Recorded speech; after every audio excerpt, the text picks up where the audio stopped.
Olá, estamos começando mais um da Esquiva ao Toque. Meu convidado de hoje é o Diego Dourado. Tudo bem, Diego? Tudo bem, Nelson? Obrigado aí pela oportunidade, né, de estar aqui falando um pouquinho da esgrima, da minha história, né, da história do clube. Estou bastante honrado aí de estar aqui batendo um papo com você.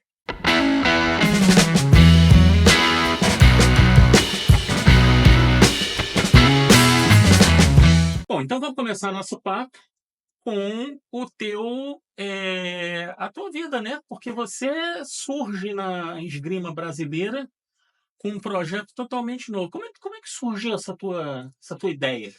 Então, Nelson, ela é um pouquinho antes, né? Eu fui atleta profissional de futebol, joguei Você seis jogou meses, futebol? joguei Você futebol, jogava de quê? eu jogava de volante, era Você é aquele volante. carniceiro. Exato, mas eu sabia Quem é o jogar, né? teu ídolo no futebol? Fala pra mim. Por incrível que pareça, apesar de ser um jogador de defesa, meus ídolos eram todos do ataque, né? Eu falo que eu me apaixonei pelo esporte na Copa de 94, e aí falou de Pelo Copa. Dunga, claro. Não, era o Ronaldozinho. Romário, era o Romário, Era o Romário, tá. exato. E aí, o Dunga me inspirou nessa questão de ser muito enérgico, né? O espírito de um líder, Aham. né? Então, assim, a minha paixão pelo esporte começou através do futebol. E aí eu segui uma carreira de categorias de base, joguei num time profissional no interior de São Paulo. E aí, por alguns problemas, eu acabei desistindo da carreira. Jogava bem, tinha potencial, mas alguns problemas administrativos É, me fizeram desistir da carreira. E aí eu você fui jogava em cursar. qual clube? Eu jogava num clube chamado Paulista de Caeiras. Hum. Joguei a Série A2 do Campeonato Paulista e tal.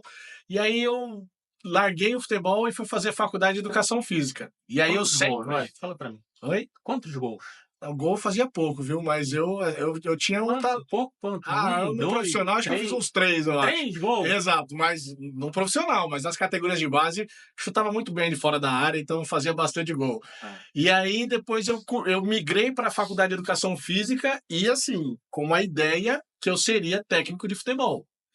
E a faculdade de Educação Física, além de me dar o conhecimento da educação física, um dos primeiros pontos chaves dessa mudança para mim foi que o curso que eu fiz me acendeu uma veia empreendedora.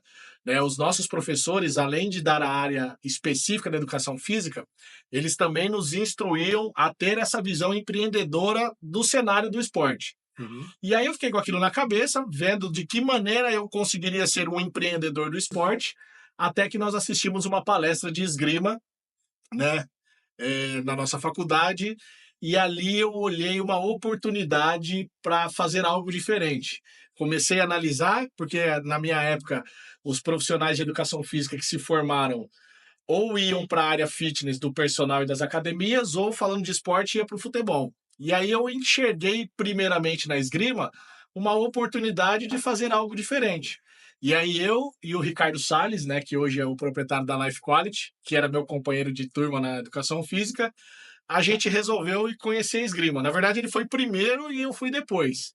Você nunca jogou esgrima na Nunca vida, então. joguei, nunca fui É atleta um, de esgrima. é um caso raríssimo, porque Exato. geralmente o técnico ou aquele que tem uma sala de esgrima, ele é um Um ex-atleta. ex-esgrimista, Exato. muitas vezes alguém com muita qualidade, alguém Exato. com muitas conquistas, e você é o caso raro, que A você gente veio na contramão disso. E tanto que essa foi uma dificuldade para nós no começo, porque eu iniciei a minha trajetória na esgrima junto com o Ricardo, né? A gente fundou a Life Quality juntos, né? Uhum.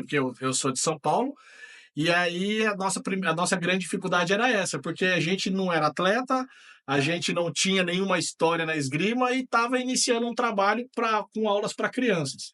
Então esse foi o nosso primeiro desafio, até a gente conquistar um pequeno espaço no cenário nacional, demorou um pouco, né? A gente até entende isso, e a gente sente orgulho, porque depois de nós começaram a aparecer mais pessoas com essas mesmas características. Então, assim, o começo foi árduo, difícil, mas assim, valeu muito a pena, valeu muito a pena. Agora, vamos lá. Você abriu uma sala de esgrima sem ter conhecimento, sem ter tido uma vivência de esgrima, tudo bem, é uma coisa que pode acontecer. Agora, como é que você chegou a ter uma excelência? Porque hoje você tem alguns atletas em seleções brasileiras, não é Sim, uma coisa fácil. sim. Como é que você chegou a esse ponto? Onde você evoluiu? Onde você pesquisou que você conseguiu chegar a esse ponto? São É um total, hoje eu completo 12 anos de equipe, né? Então, nesse começo nosso da esgrima, a gente fez os cursos disponíveis que a Confederação Brasileira tinha alguns mestres também, a gente fez um curso com o mestre Leiria, a gente fez um curso com o Trois, então a gente acabou fazendo alguns cursos no início, mas para mim a minha melhor escola foi jogar os meus atletas e a minha equipe para competir e aprender olhando. Né? Então eu via muito o Trois no fundo de pista, o Mestre Cato no fundo de pista, o Marquinhos, né, o Ferraz e tal, né? Então eu aprendi muito enfrentando eles, observando, né, para a gente poder conseguir aplicar também tudo isso com os nossos alunos.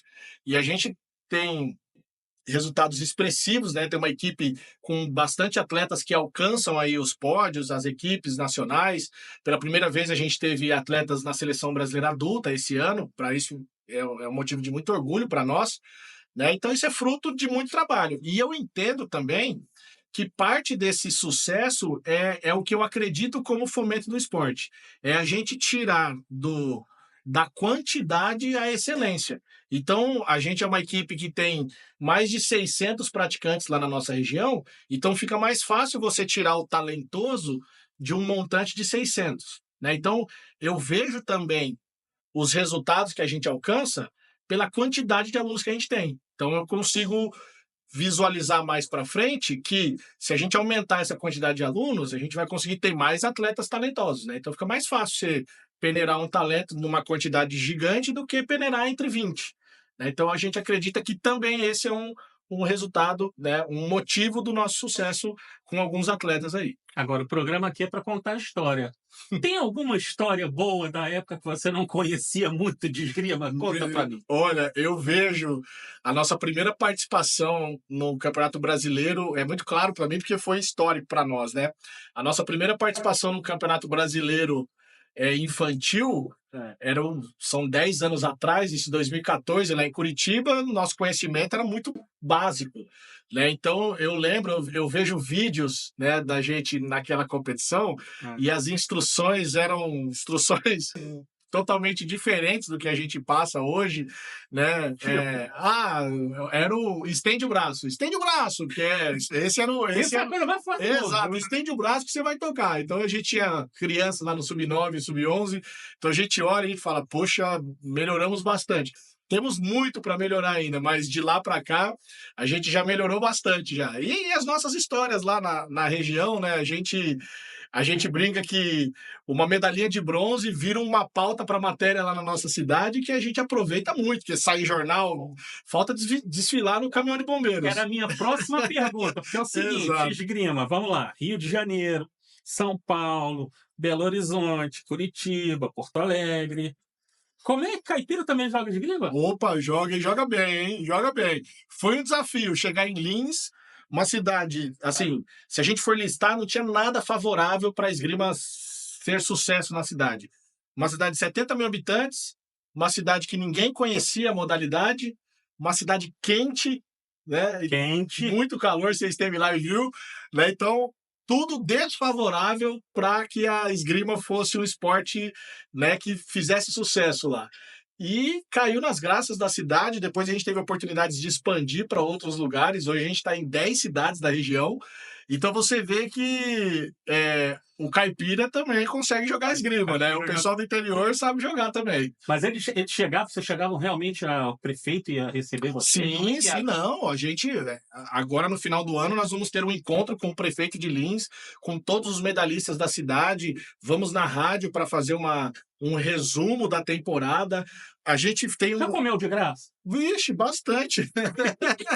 Bastante. Almoço com o prefeito, com o vereador. Aí as televisões da região, né, que são as filiadas, né, de Globo, SBT, eu tenho contato de todos. Então, assim, uma medalhinha de bronze que a gente conquista vira uma festa lá. Convocação à seleção brasileira? Meu Deus, a gente tem agora os atletas indo para a equipe adulta, isso virou uma pauta gigante lá para a cidade, que é motivo de muito orgulho, né?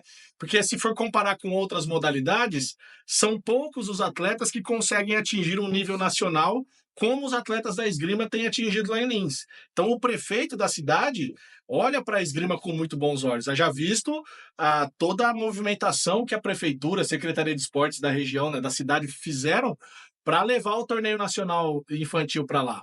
Né? Então, assim, a esgrima hoje ela é um carro-chefe dos esportes lá da cidade. Tanto que eles estão, né, pleiteando uma possibilidade, um vereador fez até um pedido para nomear esgrima como nomear Lins como a cidade da esgrima. Olha, Né? Então, porque tem muita criança que pratica, hoje praticamente em quase 100% das escolas de Lins tem aulas de esgrima, tanto as públicas quanto as particulares.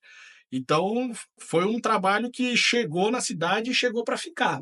Né? Tem feito agora muito sucesso. tem uma questão que é importante a gente falar, que é o seguinte: a gente falou aqui muito de capitais, né? Rio, São Paulo, Curitiba, Porto Alegre. Você tem uma oferta muito grande de esportes e tudo mais. E você tem aquela área que você trabalha especificamente, que é talvez a segunda maior área em termos de população, em termos de riqueza no Brasil, que é o interior de São Paulo, aquela Sim. área ali de Campinas Aham. e região. Sim. É, é, você acredita que isso possa ser um caminho futuro de interiorização, não só em São Paulo, mas em outras regiões da própria São Paulo e até de outros estados do Brasil? Com certeza. A gente tem feito lá na nossa região um trabalho empresarial, uma estrutura empresarial usando a esgrima como produto.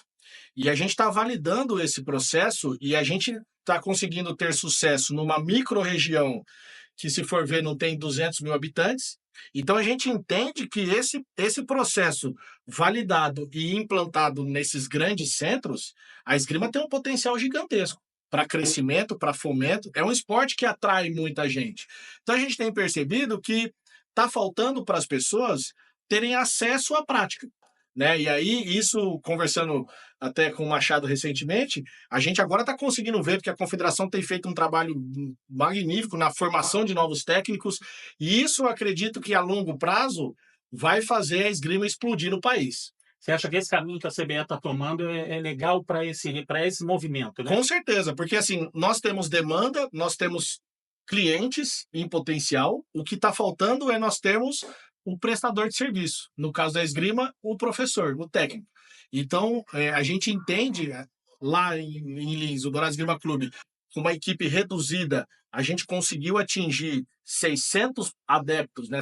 Mais de 600 crianças praticando esgrima, numa região que, se você olhar, não tinha como ter sucesso ali, porque tudo desfavorecia.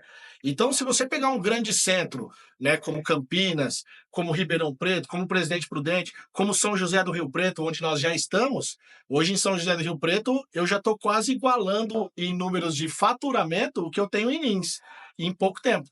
Então, você percebe que o que está faltando realmente são trabalhos implantados nesses lugares.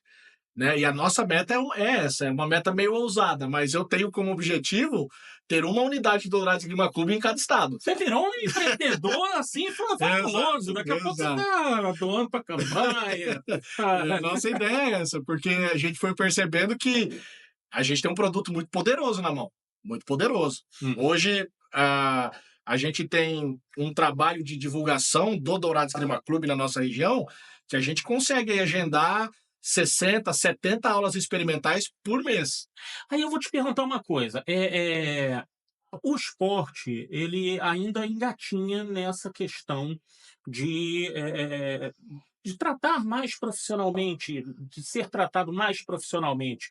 Muita gente ainda tem aquela visão do herói e tudo, mas hoje o esporte é um esporte profissional. Sim. Existem bolsas, existem patrocinadores que querem retorno, que Exato. precisam dessa visibilidade e que é interessante para eles e é bom para o esporte.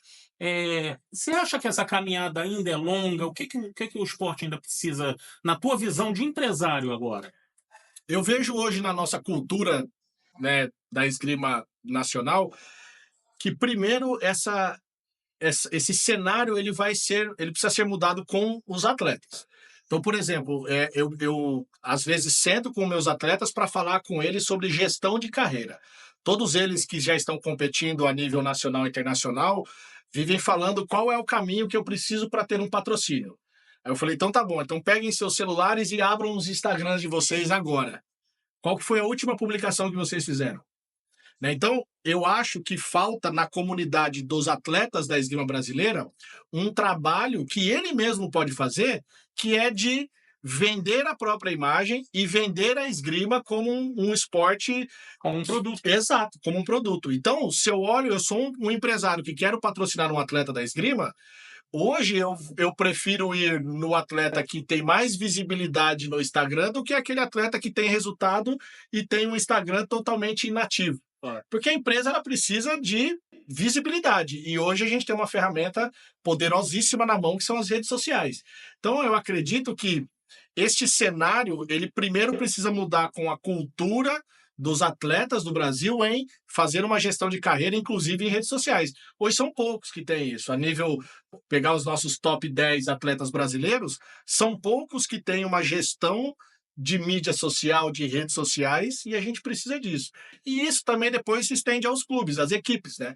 A gente faz um trabalho, né, onde a gente dá muita ênfase, a gente tem um setor dentro do clube que só cuida das nossas redes sociais, a gente tem publicações diárias, stories diários, publicações no feed diário, e isso está trazendo para a gente resultado. Como eu disse, a gente agenda aulas experimentais 15, 20 horas por semana. Por quê? Porque o nosso Instagram ele é totalmente ativo, a gente investe tempo, investe dinheiro nisso, porque a gente acredita que o retorno ele vai vir dali. Né? Então, investir em redes sociais, seja um atleta ou seja uma equipe, é o caminho para que a gente possa ter uma esgrima mais conhecida, mais difundida e trazer mais pessoas para praticar o esporte. Bom, então vamos lá. A gente estava falando um pouquinho de caipira. Sim. Teve alguma história de caipira boa, de competição que o pessoal. Pessoal do interior nunca foi numa competição? No começo existiam bastante. Conta uma, vai. O pessoal ia para as competições e aí o sotaque, né, que né, tinha, a gente tem, por exemplo, a gente tinha alunos que os pais eram da agropecuária, o pai trabalhava no sítio, então o filho marcava um ponto e aí o que eu não esqueço era um pai que ia para os campeonatos nacionais e o grito de guerra dele era espeta ele, carca a espada no bucho. Então você via que, né, aquele comportamento do interior, né, aquela cultura interiorana estava chegando. E aí, acho que na época não tinha nenhuma equipe ainda que via do interior, então a gente eram os únicos, né? E uma coisa que chamava atenção é que eu acho que por ser uma equipe nova e por ser um ambiente novo para todo mundo, automaticamente as pessoas da minha equipe se juntavam e se fechavam ali para ficar todo mundo junto, porque era um ambiente novo. E aí segura a mão de ninguém. Exato, e aí virava uma baderna, uma bagunça. Eu olhava assim, tava com as crianças competindo, os pais uma bagunça, conversando, falando alto, dando risada. E aí começou-se a criar uma família mesmo, né? Era muito unido. Pai que não se conhecia, que apesar de treinarem os filhos juntos, mas vieram se conhecer nas viagens, nas competições. Então era uma bagunça, né? Uma bagunça com sotaque caipira. Então era muito engraçado. Às vezes você escutava o pai gritando pro filho, carca a espada no bucho, eu do fundo de piso dava risada. E assim, e os atletas, como é que foi esse contato pela primeira vez? Tinha muito atleta que não vivia em cidade bem pequenininha ali na. Sim. Hoje, por exemplo, a gente teve uma possibilidade, né, esse ano, de crianças que viviam em cidades de 5.000 habitantes, de 10.000 habitantes, né, naquela micro-região ali de Lins, e que tiveram a oportunidade de disputar um torneio nacional, esse que aconteceu lá em Lins. Outro atleta que chegou a viajar para Curitiba. Então, era a esgrima proporcionando, além do ambiente esportivo, mas uma vivência para a vida dela. Tinha crianças na nossa, por incrível que pareça, tem uma cidade ao lado de Lins, que é também uma cidade onde a gente desenvolve trabalho, que é Promissão, que está a 19 quilômetros de Lins, e crianças de Promissão que nunca tinham ido a Lins foram para jogar uma prova interna de esgrima. Então você percebe que a gente está dando acesso principalmente para crianças que teoricamente não teriam esse acesso, e a vivência que a gente está dando é muito maior do que a esgrima, muito maior do que a pista. É uma vivência cultural, uma vivência geográfica, de sair, viajar, de andar 100 quilômetros e ir para São José do Rio Preto, disputar uma prova interna nossa lá. Então, para mim foi um choque de realidade. Eu ver crianças saindo de Promissão, andando 19 quilômetros até Lins para nossa sala, né, para disputar um evento lá, e a criança fala para mim: "Tio Diego, a primeira vez que eu vim em Lins". Aí você olha assim, você fala: "Poxa, então é o poder além da pista, além do esporte, que a esgrima está fazendo ali na região, né, esse trabalho social que a gente desenvolve também lá, né, então a gente percebe que não é só a medalha que vale a pena, né, você ter essa possibilidade de falar: "Olha, a esgrima mudou a minha vida e mudou a vida da minha família", né, a gente escuta isso de muita gente lá. Então, para nós, isso é muito maior do que uma medalha de campeão brasileiro, uma medalha de campeão sul-americano, porque essas medalhas são só alguns que ganham, né. Agora, você ouvir que a esgrima mudou a minha vida e mudou a vida da minha família, de centenas de crianças lá, isso sim vale a pena. Vamos lá, o nome do programa é da esquiva ao toque, então não pode se esquivar e tem que tocar. Claro, Vamos lá? bora. Então tá bom. Qual atleta que você mais admirou nesse tempo todo? Atos Schwanz. Por quê? Porque assim, na época que eu ingressei na esgrima, o Atos estava vivendo um momento legal na esgrima, né? Tava, quando eu comecei o meu trabalho lá em Lins, o Atos era o atleta da arma, né? Que eu resolvi trabalhar, que estava indo disputar as Olimpíadas. Então, para mim foi visualizar a figura do Atos como um ídolo, né? Então eu via o Atos e falava, meu Deus, será que um dia eu vou conhecer esse cara, né? E aí hoje o Atos é um amigo pessoal, né? Então, assim, o Atos, depois que eu conheci a pessoa que ele é, aí responde o sucesso que ele teve na esgrima, né? Tudo que ele alcançou e conquistou. Então, assim, eu visualizo ele como um ídolo ainda, porque foi o cara que me inspirou a desenvolver o trabalho. Eu usava muito a figura dele para mostrar para os nossos atletas na época, né? Então, o Atos, ele é um cara que ele faz parte da nossa história como trabalho, né, desde o começo. Primeiro na figura de um ídolo, hoje como um amigo e também como companheiro de trabalho. E da tua equipe, qual que você mais admirou até hoje? Que eu mais admirei, ou agora é problema, hein? Rapaz. Agora é Aí problema, você hein? tá falando bem, aí você fala, não, você é bom, não, mas os outros também são bons. Ó, eu tenho muitos atletas que alcançaram bons resultados, mas eu nunca tive um atleta, ele não pratica esgrima mais hoje, tão promissor como a gente teve ali nos anos de 2014 até 2016, é um menino chamado Lucas Lara. Esse menino, quando ele era do sub-9 e do sub-11, ele surpreendia todo mundo. Ele estava saindo do sub-9 e ele aquecia com os meninos do sub-13 e o pessoal ficava encantadíssimo. Então, esse menino, eu acho que ele foi o maior potencial da esgrima que eu já tive na mão. Infelizmente, ele não deu continuidade, jogou só até o sub-13. Ele conquistou a nossa primeira medalha internacional, né, que foi uma prata num Pan-Americano. Então, eu vou colocá-lo aí como. Eu tive muitos atletas que chegaram muito bem, né, ao longo da carreira, mas como um potencial atleta, eu vou colocar ele, Lucas Lara. Maior vitória no futebol.